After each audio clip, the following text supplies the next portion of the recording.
Buongiorno amici, ci troviamo nel comune di Muravera per visitare Sadomu e Sorku, o meglio Somu e Sorku, tipico nome di molti nuraghi della Sardegna.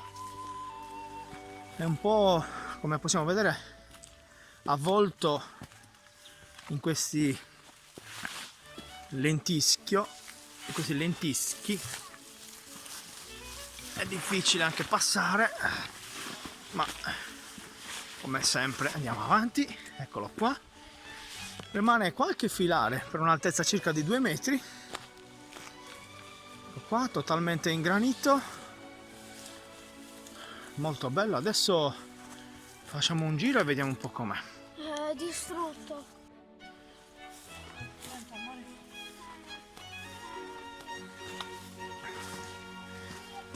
Allora, non si capisce bene, però è un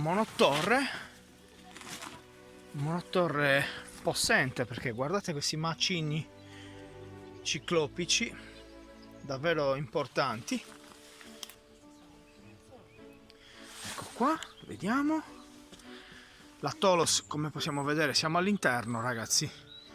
La Tolos è implosa, peccato. Saliamo in cima. Guardate quanto è grande questo macigno. Eh sì, è veramente gigantesco, vero Samu? Sì. E anche le mura di questo nuraghe sono larghe, anzi sono spesse circa 2 metri. Segno che doveva essere parecchio alto come nuraghe, doveva svettare abbastanza. Sì, doveva.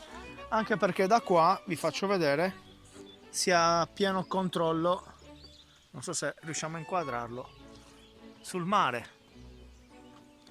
sulla costa. Questa è una pietra lavorata.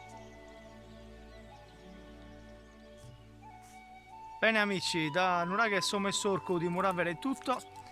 Un saluto dai custodi della memoria, alla prossima. Ciao!